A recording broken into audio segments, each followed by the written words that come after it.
biggest thing is start talking about your working capital, your cash flow in the context of a forecast. And I know that seems complicated. And if it was just in terms of financial literacy, understand the puts and takes of your marketing and sales funnel within the P&L. And what I mean by that is you're going to understand the dollars that are invested in the business and how they return to the business and where you might have some leaking buckets along the way. Welcome to the Super Clinic Project Podcast, where we take regular clinic owners and turn them into cash-based multimillionaire entrepreneurs. Warning, if you're a doctor who listens to this podcast regularly, you will make millions of dollars. Do not listen to this podcast unless you want to be a successful clinic owner who helps thousands of patients achieve their health goals and adds more money than you can imagine to your bank account. You've been warned. Welcome to the Super Clinic Project Podcast, where we take regular clinic owners and turn them into super clinic owners. So today you're with me, Jennifer Gligoric, and we've brought in a guest that is much more than a fractional CFO. His experience spans both high-level finance and real-world operations. He scaled businesses, built a new investment sector that generated several million in a couple of years. He made strategic market calls that led to 20 to 40% gains on single days. He focuses on simplifying finance to help business owners make competent, informed decisions from optimized cash flow or just planning on an exit. And I know that's something that many of our clinic owners want to talk about. So let's welcome Tom Dillon of Frak Finance to the show today. Welcome. Hey, Jennifer, it's great to see you again. Thank you for having me. It's a pleasure to be here. That was quite the introduction. I didn't write that, but that was wonderful. Oh, yeah. No. Actually, I find your background really fascinating because when we're talking to clinic owners, one of the biggest things is in finances is they don't even know what to look at, right? Because there's just so much data. They've got patient data that they have to look at. And then there's, clinic numbers and who's coming back and why aren't they coming back? It's just so much that's overwhelming for them. So when we can talk to someone who, like you, who specifically knows how to simplify it, it's just really awesome. So I'm really glad to have you on the show. Absolutely. So tell me, go ahead.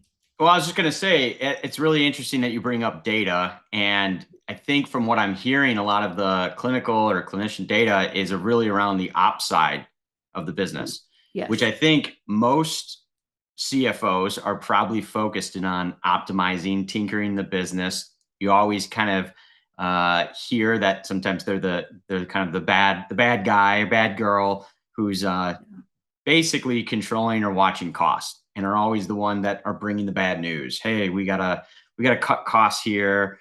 And I don't think that's always the case. And I think if you are looking at the data side on the ops, that's certainly an opportunity to optimize the business, making sure that your costs aren't getting ahead of your profits, which is super important. You have to be able to either service your debt or make payroll. So we obviously want our costs in line. But I think where there's a huge opportunity and not enough focus is really top line and the growth associated with it. And so we actually spend a ton of time with our teams on the sales and marketing side of the business. Mm-hmm. We do too with our clients and having to track things in a different way, at the front desk. Right? Well, we're just helping our people, but no, you're a professional scheduler. If you can't get them in to see the doctor, then they can't get help. And our job is to help people. And so how many, leads did you have to help someone today? What's a lead? Why are we supposed to track that? That's a real basic thing that we start out with. So I understand the sales and marketing really is the business, because it doesn't matter what you're doing. We're all in the business of sales and marketing, even if you're a doctor. That's absolutely right. I feel like there's a saying where you can only cost cut your way to profitability growth for so long. Yep. And so there you have it. You have to have focus on the top line, obviously. So yeah, it's really interesting point you brought up about the leads, even just at the scheduler level. Yeah. That's really where we kind of will focus a lot of times with our clients as well, is what does the funnel look like? And do we even have one that's built currently and understand it? And then are there different levers within each layer of the funnel that really can be optimized, improved, basically? And so, yeah, I love that you guys have a stern focus there. Well, I think it's interesting that you, as the finance guy and being a fractional CEO, are looking at those things as well. Because normally, if you think for someone, well, let's bring in a consultant. They're going to think, oh, they're just going to go over a P&L. They're going to look at our utility bill. They're going to do things like that. And you're like, no, we're actually looking at what's going to really move the lever in the business, which is sales and marketing. That's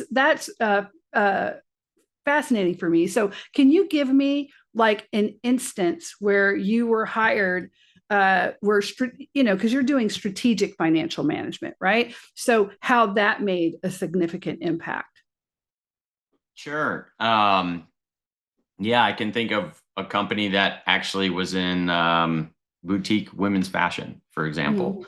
When we really looked at the business, we look at it in its entirety, and we kind of take an audit across the board of where are the communication breakdowns potentially, kind of like more of a management consulting type perspective, I suppose, than just through the financial and the nerdy numbers lens.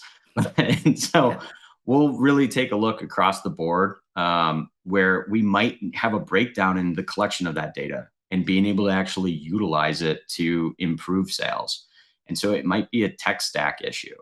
And so that's something that we might be talking about, even though that we're the finance accounting type perspective. And what we're trying to really do is gather as much data and numbers as possible in order to do our job. And so from that perspective, with regards to your specific question of, what's an example? So we came in, we had to really figure out how can we collect all this data. And then we had to run through and really do the health assessment around where are we today? How are we performing today against industry standard benchmarks? And what those really are called are KPIs, key performance indicators. And what we are looking at is trying to figure out on an operational basis, just at a quick high level, can we get a pulse on how healthy this business or this segment of the business is? And so once we have that, then we're able to really benchmark it against where we should be or where we want to be. Can we reverse engineer the success and build a playbook to get there? And that's something that, has always been fascinating to me with business owners is, what value they think their business is or what it would sell for if they were to go and do an M&A type transaction. And it typically is a lot lower than what they think it's worth. And so putting together and reverse engineering that playbook to get and achieve that exit value that they're hoping for, or it could just be, this is the amount of cash flow that I want to produce. So in this instance, in this particular client, we are able to look at it from a ROAS standpoint, a return on ad spend, as one of the KPIs that the marketing team understood quite well.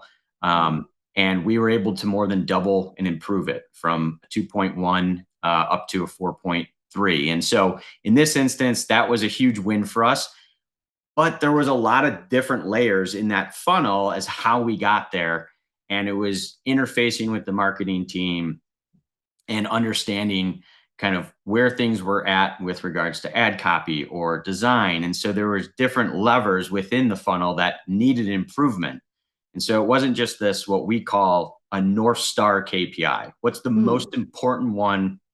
If you were to go in for a doctor's appointment and they give you your blood pressure, and that's maybe a North Star type KPI, a big factor that they want to make sure that that's okay. But then they run this, this bladder of tests that are effectively going into much more granularity around what might be causing a bad blood pressure reading.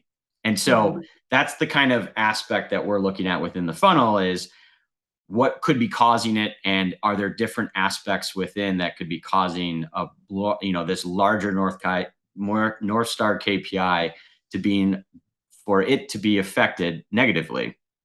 And so we found out that there were some breakdowns, even just on abandoned cart and follow-up issues of like your scheduler, getting someone to be actually following up and getting them scheduled so that there's not a capacity issue where you have all these open appointments that aren't being filled. So how can we address that? And so that would probably be, a small aspect of one of those KPIs within a broader North Star type KPI. I know that's maybe a little bit more granular than No, we that's needed to actually get into, but no, we call it what we call is that client journey, all the touch points in that client journey. So how many, or just communication. So one thing could happen is the doctor's working, and it seems like, wow, we're so busy. Ads are working, people are coming in, and then suddenly, as far as the doctor goes, there's boy, you can't get any new patients. It must be ads, and then come to find out, once you really dive into that, oh, we were scheduling people like 3, 4, 6 weeks out. Well, when did you tell anyone of that? Because we have, we want to get people within the next 48 hours if they're a new patient because they're in pain. We need to get them in. When do we stop being able to do that? Oh, that was about 2.5 months ago. We got really filled up, and then it became 3 days, 4 days. And now in the local area, because it's all local, they'll like, oh, you can never get into that doctor. Even if you're a new patient, it's going to be 6 weeks. And it was a breakdown in the communication that they didn't say, hey, we have a capacity issue. We can't get people in. This has been the 5th day in a row that we don't have anyone to be able to schedule new patients for this. And I'm having to book them out. And just making that change to bring someone in, and realizing, oh, you have to tell the CEO of the company, the business owner that, because then they have to have a staffing issue. We have to expand hours or open up a day or do something. And that's the problem. But to the owner, ads aren't working. It absolutely had nothing to do with that. Yeah. So I see how that's it. With other things like that, what do you think is the most common financial mistake that your clients and small business owners make that you see when you go in there to do your consulting? Man, that is a great question. I loved that whole perspective you shared. That's the exact science and breakdown of where those KPIs are really going to add a lot of insight. Yeah. In terms of tracking the data and the financial performance of it. That's fantastic. The number one mistake, wow, that there's so many nuances by industry, by situation. But if I had to think of one, it would be the lack of hiring ahead of growth. And it's the hardest thing to do in business. But doing it and alleviating the team to get ready for that growth, I think is the best thing you can do to invest in yourself, your business, your team. And I think the biggest mistake I see is teams not hiring or investing ahead of growth. What do you do in your job? Because we have the same thing. So I'm very curious, and I'm glad that our clinic owners are listening to this, because I can say it all day long, but now you're getting someone who's also saying it, another expert like Tom. How do you work with your clients to get through the fear? Because there is just so many limiting beliefs and fear. Well, if I could just get to X, then I'd have enough to hire this. But when they think about the hiring this, it's never enough. They've already needed that to get to X. And by the time they get to X, they already need more. Right. So how do you help them get through the fear that stops them from doing that? Well, what if we don't have enough work then? Or what if this stops? There's all these what ifs that stop them from doing it. So how do you help them through that? That's a great question. I think it really comes down to, as a CFO's job is really around ensuring we don't run out of cash. And that really revolves around predictability. And so what we do is we build forecast models, and we pride ourselves on the accuracy of those forecast models. Mm-hmm. And those are, hey, what are we going to do 3 months from now? And how accurate were we? And we measure against that. And we report it and say, here's what we thought we were going to do and said we were going to do, and here's what we actually did, for better or worse. And the more that you can narrow that variance in what you said you were going to do versus what actually happened is where you start to gain confidence. And the business owner then says, I know what my cash flow is going to be because I have my cash flow model, and I can confidently hire ahead of that growth because now I have the visibility. It's a horrible analogy, but I'm going to say it anyways. It's like trying to drive a car and you're looking at your rear view mirror. When you look at Yeah. your financial P&L, the history, we closed our books and you're looking at the past. That's what it is. It's looking in the rear view mirror. You have to drive through looking at the windshield. And I so that's the actually love fork. that analogy, but Okay, good. I guess in finance, you guys use that all the time. For me, I'm not in that, I don't hear that as much, but I absolutely love that. It is exactly like that. Looking in the rearview mirror, trying to forecast the future, and you can't. That's right. That's absolutely right. And so that's where we spend all of our time, and that's where we get comfortability. Now, the wonderful thing about when I left and I, basically hung my own shingle, went out on my own, became an entrepreneur 11 years ago, it was really the realization that people were picking up my phone call because of the company that I worked at, not my name, Tom Dillon. Mhm. And what I've loved about being an entrepreneur is networking and building that network of people that I get to meet. Because every opportunity, I don't think, how can you help me and give me an introduction to a client? I think, how are you going to be able to help one of my existing clients? And Yeah. so part of that is having a network of people that are able to provide value and knowing that it's good pricing and that we're not being taken advantage of, or it's good performance and we know that there's going to be results associated with it. And that's one of the best things in terms of feeling confident around that predictability. It's, well, we know the costs of these people or what it could be. And so we can predict it. And we know that if we bring this, if we have our resource allocation and we're going to be bringing on people, whether it's, human capital or it's going to a marketing budget to increase sales, yeah, we can be pretty confident around that, which is wonderful. And I think, Jennifer, that's something that you do, if I'm not mistaken, is really your, whether, I'm sure you do know it, but whether you know it or not, I mean, you're bringing that predictability aspect to the marketing and the sales and the funnel and the Really, it's operations data. side. We make them track the data. We look at the data and the numbers. The numbers for us is what makes the decisions. It's very difficult when you're in healthcare too, because it's such an emotional sphere, right? Every day, and at the end, and you're doing such hands-on work, especially if you're the business owner. It's like what you're making, you're doing it. You're actually doing the fulfillment part of it. So it's hard to pull out of that to be in the CEO mindset, and even worse, the shareholder mindset that you have to be in order to go, okay, wait a minute, I need to pull completely out and then think of it through these numbers. The numbers tell me the story. And speaking of that, when you're talking about having that confidence and we know where we're going to go, what are some of the numbers? So when you sit down with a small business and they're just like, here's my bookkeeping software, right? Here's my this. What are some of the first reports that you will look at and pull? And why do you do that? Because I think that there is just a lot of, it's not that they're financially illiterate. They're not. We're talking about smart business owners and people who are saving people's lives, right? But it's just that, where do I start? There's so many reports. There's so many numbers. So for you, what are your go-tos when you first come in, or that you would tell someone, let's look at this?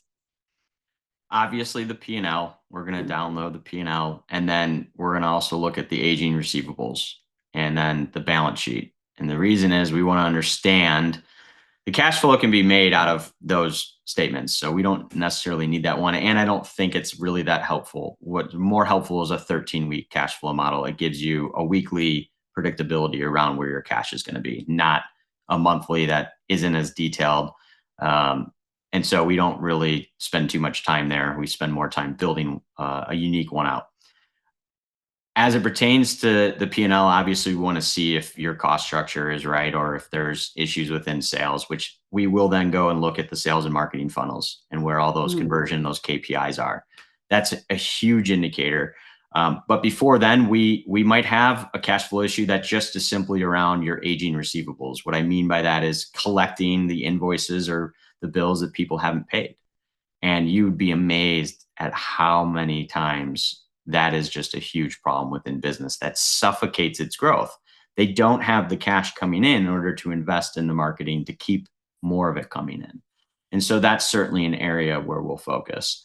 And then I think again, that's why, I mean, I hate to interrupt you. I no, think please. that's why so many of our healthcare professionals and clinics right now in every type of sphere you can think of are moving away from insurance to cash pay models, because there is no predictability for them to be able to invest or innovate or provide the best care for their patients, because they could get denied. There's no rhyme or reason on what they'll pay, and then the reimbursement they get back is pennies on the dollar of what it actually costs for them to provide that service or that procedure. And so moving to cash pay for a lot of our clinics is the only way that they can actually serve and help the patients in a way that heals them, and that makes any sense, and where they can even live and afford to live. Yeah, it's really interesting you bring that up. My dad, he's a physician at Northwestern, and he actually moved his business model to concierge for that exact reason, meaning cash pay and no longer accepting insurance. And it really revolved around the ability to provide more proactive care and not having to deal with that entire system of what you just alluded to. So yeah, I know it. I've lived it in childhood, not operationally, but totally understand what you're talking about. Yeah. I'm curious. I want to ask you about your dad then. How is so once he made the shift, I'm sure that was a very scary thing to do, especially since, this is still new, moving to that. How long ago was it that he moved to that model? I was still at William Blair back then, so that had to be 11 plus, almost 12 years ago. And that was before then, so maybe 14 years ago. And it was yeah, and you kind of did it in phases, in 2 phases. And so yeah, it was a while ago. That was way ahead of the curve. He was ahead of the curve when it really, because I'm thinking it was about a decade that it's been happening, and now now it's almost mainstream. So he was like an early adopter with that. Everyone I've known that's been a patient where their doctors have said that have been so worried. But if they were able to go to that, they were like, wow, the healthcare I get right now is just so much better. So much better. I feel like I have a better doctor-patient relationship now. I feel like I'm being listened to in a different way, and that we're able to catch things earlier. They just absolutely love it. And they feel like at the end of the year, they save money. Yes. Rather than what they would have paid for other things. So it's made a big difference.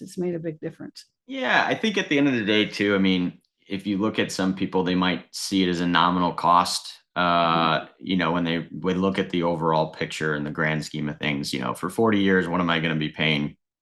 Is it worth it? And that's a personal choice. It's not for everyone. It's not that he carried over every single patient.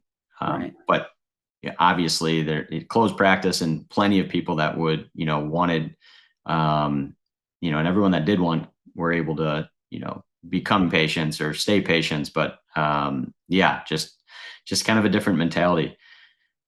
Yeah.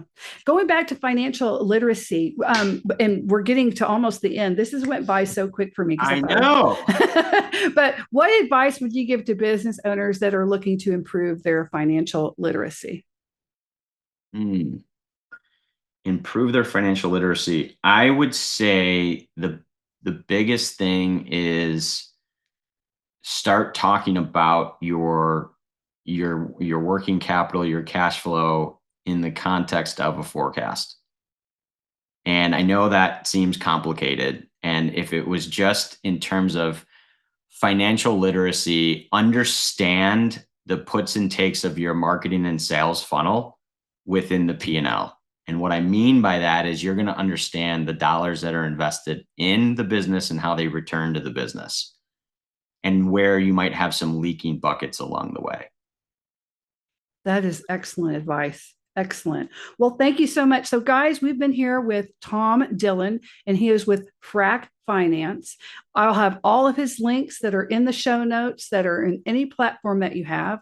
Also, too, if you go to superclinicproject.com, you can go there, you can see this episode, but then also you can scroll to our free school platform and all the information is there as well. So you can go right there and get all the goodies. And we usually have a download and more information where you could reach out for Tom. If you want to talk to him more, please do so. We highly encourage all of our clinics to be able to get a really good finance guy that's on your, that's on your team too, to be able to come in there and help you so you can make these tweaks to get to true profitability in your business.